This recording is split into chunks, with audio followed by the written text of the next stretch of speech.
Bonjour, dans cet épisode, je vais essayer de répondre à la question suivante. Et si on arrêtait de toujours vouloir se vendre? Je suis Gaël Châtelain-Berry, bienvenue sur mon podcast Happy Work, le podcast francophone audio le plus écouté sur le bien-être au travail et le management bienveillant. En fait, je ne sais pas si vous l'avez remarqué, mais le concept de l'autopromotion est très souvent mis en avant. Et moi-même, je fais amende honorable, j'ai fait 1 ou 2 épisodes de Happy Work sur le fait de savoir se mettre en avant. Par contre, je l'ai remarqué et on m'envoie souvent du courrier sur le sujet, devoir le faire toujours peut être non seulement épuisant, mais en plus totalement contre-productif. La question est souvent de trouver le bon équilibre. Eh bien, dans cet épisode, je vais vous expliquer comment faire. Alors, pourquoi cette injonction à se vendre en permanence est épuisante? Eh bien, parce que si c'est systématique, on a le sentiment que notre mission, c'est de se mettre en avant, de se vendre, et non plus de simplement travailler. Parfois, on a le sentiment que ce sont les personnes qui se rendent le plus visibles qui vont le plus réussir, même si elles ne font pas grand-chose. J'en ai croisé dans ma carrière des gens qui étaient comme ça, qui savaient se mettre parfaitement en avant, alors que je savais pertinemment qu'ils produisaient beaucoup moins que moi-même. En fait, cette pression constante à se mettre en vitrine va finir par miner notre morale, littéralement.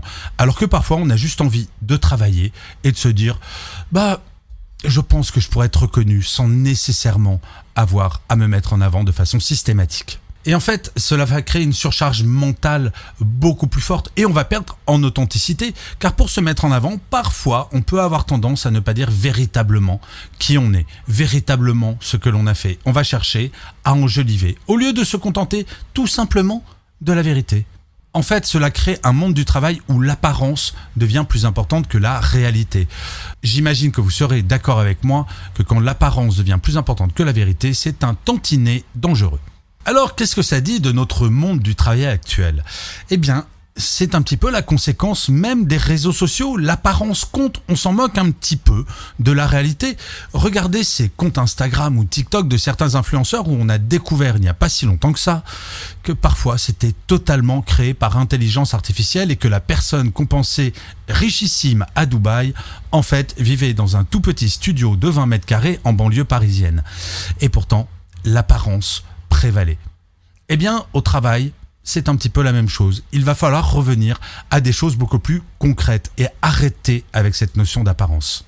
J'avais fait un épisode de Happy Work sur la puissance des introvertis en tant que manager.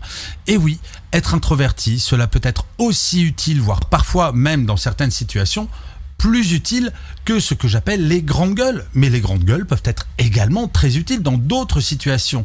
Nous avons besoin d'absolument tous les profils en entreprise, pas uniquement les personnes qui se mettent en avant systématiquement pour tout et pour n'importe quoi.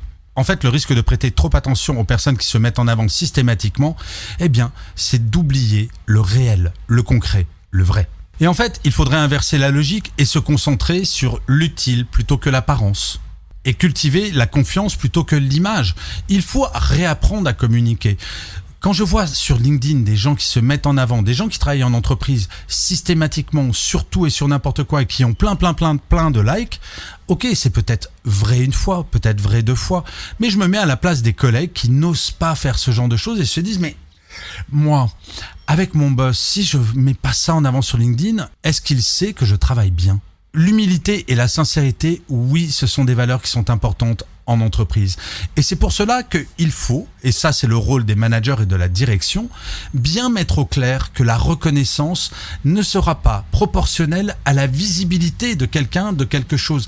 Il faut réapprendre aux personnes à savoir se mettre en valeur de façon juste. Il ne s'agit pas de vivre caché. Et les grandes gueules, comme je les appelais tout à l'heure, sont utiles de temps en temps dans certaines situations de crise et parfois se mettre en avant de façon un petit peu clinquante. Pourquoi pas ? C'est quand cela devient systématique que c'est écrasant. Et c'est surtout écrasant pour les personnes qui n'osent pas le faire. Alors bien sûr, il faut apprendre aux personnes qui ne le font jamais à le faire de temps en temps. Car comme souvent, tout est question d'équilibre. En fait, ce qu'il faut, ce sont des alternatives très concrètes et préciser à chacune des personnes qu'il est important de se focaliser sur le concret plutôt que sur l'apparence, mais que se mettre en avant est quelque chose qui peut être intéressant et important de façon parcimonieuse. L'idée est d'éviter le systématique et il est important, parfois, de s'auto-congratuler de se mettre en avant, bien entendu, mais il faut avant tout se focaliser sur le concret, sur le vrai. Et c'est au sein des équipes que cela peut se faire. Et c'est au manager de mettre en avant les personnes aussi. Si le manager fait ça, que ce soit la personne qui est grande gueule, qui ose se mettre en avant, ou que ce soit la personne qui est plus introvertie, les deux se sentiront évalués de la même manière. Ça ne sera pas une question de visibilité qui va motiver, mais juste une question de résultat. Il y a quelque chose que j'aimais bien faire quand j'étais manager, c'était de faire un tour de table de toutes les personnes, toutes les semaines, pendant 2-3 minutes, toutes les personnes parlaient de ce dont ils étaient fiers ou elles étaient fières dans la semaine. Cela permettait à chaque personne de se mettre en avant, à minima, une fois par semaine. Et celle qui le faisait plus souvent, ok, elle le faisait, mais en tout cas, les personnes qui ne voulaient pas le faire ne sentaient pas une grosse pression pour être obligées de le faire. Ce qui est important, c'est de créer un climat où tout le monde se sent à l'aise avec sa personnalité. Donc vous le voyez, ce qu'il faut retenir de cet épisode, c'est que se mettre en avant n'est pas une finalité. Il faut savoir le faire de façon parcimonieuse, sans faire preuve d'arrogance, et c'est comme cela je crois que le vivre ensemble sera bon. Et vous alors, dans quel camp vous situez-vous ? Est-ce que vous mettez en avant systématiquement ou est-ce qu'au contraire vous n'osez pas trop le faire ? J'adorerais que vous le mettiez en commentaire. Je lis tous les commentaires, j'adore ça, j'adore y répondre également. Et en plus, très souvent, cela me donne des idées pour de nouveaux épisodes de Happy Work, donc pas d'hésitation, à vos claviers. Je vous remercie 1000 fois d'avoir écouté cet épisode de Happy Work ou de l'avoir regardé.